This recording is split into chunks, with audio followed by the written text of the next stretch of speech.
Le 13 septembre dernier, le tribunal de Caen condamne lourdement Franck Dumas pour fraude fiscale. 3 ans ferme pour avoir oublié de déclarer plus de 500 000 € aux impôts. Ce jour-là, Franck Dumas est absent de son procès. L'ancienne gloire du foot normand est introuvable. Retour sur une trajectoire étonnante.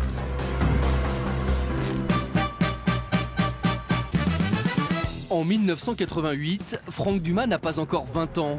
Le joueur du Stade Malherbe vient d'être appelé en équipe de France Espoir. Le Bayeuxin est doué, il aime le foot, la fête et les copains. Christophe Point, aujourd'hui directeur du centre de formation de la JOCR, était à l'époque l'un de ses coéquipiers au Stade Malherbe et l'un de ses plus proches amis.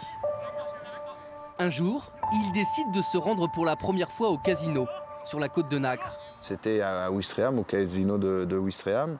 Il est arrivé, il est allé jouer aux machines à 10 francs. Il a mis, parce qu'il faut jouer 3 pièces, donc il a mis 3 pièces dans la première, dans la deuxième, dans la troisième et dans la quatrième machine. Et chaque machine a donné un peu, donc 1000, 1000, 1000, et la dernière 10 000, c'était des francs à l'époque. Franck Dumas se passionne alors pour le casino et s'éclate sur le terrain avec le Stade Malherbe. Mais en 1991, le club est au bord de la faillite financière.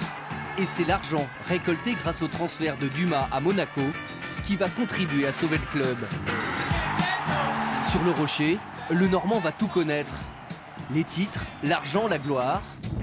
Et encore les casinos, dans lesquels il engloutit une grosse partie de sa fortune. Je savoure d'être ici à Monaco, c'est une chance que j'ai et bon, je vais essayer de donner le maximum. 7 belles saisons à Monaco, puis Newcastle en Angleterre et Marseille. Des contrats très lucratifs, mais selon ses proches, Franck Dumas est fauché lorsqu'il revient à Caen en 2001 pour achever sa carrière.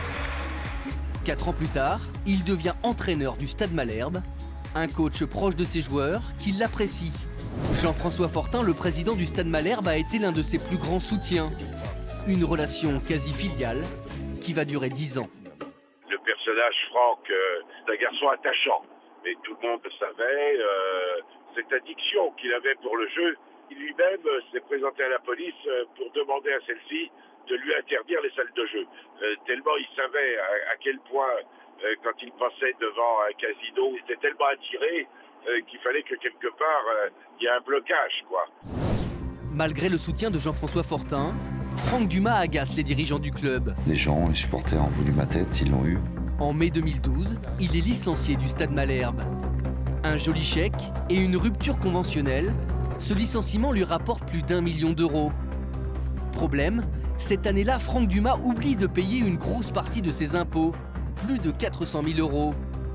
Traqué par le fisc, il organise alors son insolvabilité en enregistrant ses biens au nom de sa compagne.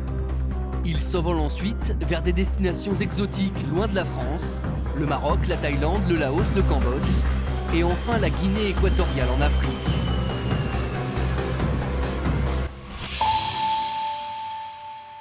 Franck Dumas a promis d'être présent ce mardi à Caen pour son nouveau procès.